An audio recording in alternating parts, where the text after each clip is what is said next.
J'ai malheureusement travaillé dans un hôtel de notre ville. Notre ville avait été frappée par un ouragan il y a quelques mois, et beaucoup de maisons avaient été gravement endommagées, donc beaucoup de gens ont quitté les lieux. L'hôtel est à environ 20 minutes à pied de chez moi. Je ne mentionnerai pas le nom de la ville et de l'hôtel, car je ne veux vraiment pas que l'on puisse remonter jusqu'à moi. L'hôtel était un établissement de type bed and breakfast très standard. Vous savez, où ils servent des œufs brouillés humides, des saucisses surgelées et des céréales assorties. L'hôtel a connu un mois chargé après l'ouragan, car certaines personnes étaient sorties de leur maison en raison des dégâts. Mais après un certain temps, les choses se sont calmées. En tout cas, plus calmes qu'avant l'ouragan. J'ai toujours travaillé la nuit, de 18h à 2h du matin. Français M. Ensuite, quelqu'un me relevait à 2h du matin, et il travaillait jusqu'à 10 ou 11h du matin. Je pouvais toujours voir combien de personnes étaient enregistrées à l'hôtel. Et à l'époque, il n'y avait que 9 chambres, ce qui n'était pas beaucoup du tout. Je pouvais parfois passer toute la nuit sans voir personne. Il y avait une salle de pause à l'arrière pour les employés avec une machine à café, de la nourriture et de l'eau.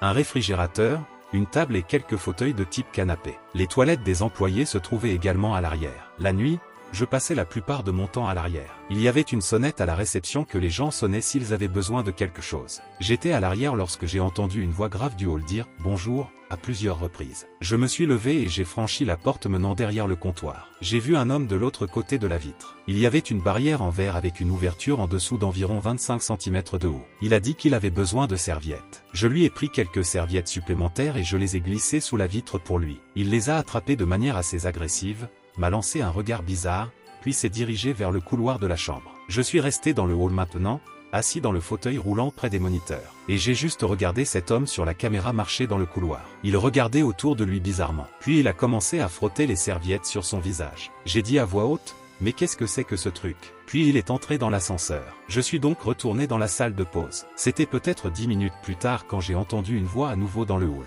C'était la même voix. Je suis ressorti et cet homme se tenait de nouveau de l'autre côté. Il a dit très fort, ma carte clé est cassée. J'ai demandé quel était son numéro de chambre. Il a dit que c'était quelque chose d'aléatoire, comme 2C.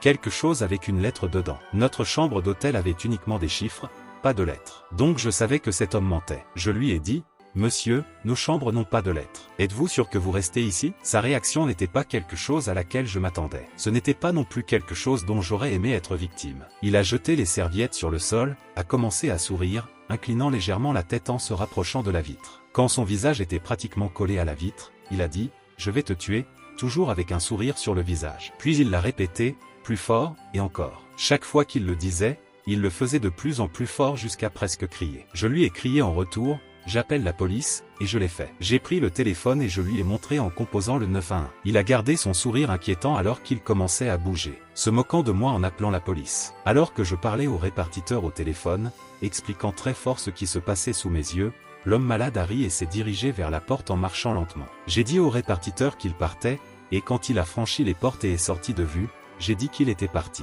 Elle m'a demandé si je voulais toujours qu'un officier se présente, et j'ai dit, non, c'est bon. Donc, les 2 heures suivantes de mon service se sont déroulées lentement. J'ai décidé, pour des raisons évidentes, de traîner dans le hall maintenant au lieu de la salle de pause. Il y avait un client qui s'est enregistré pendant ce temps. Vers 2 heures du matin, mon soulagement est venu. J'ai pointé et j'étais libre de rentrer chez moi. Je suis sorti vers le parking. Il faisait froid dehors. Je me souviens avoir regretté de ne pas avoir apporté mon manteau. J'ai marché avec mes mains dans les poches de ma veste légère et ma capuche relevée. Puis j'ai entendu une voix dans le parking.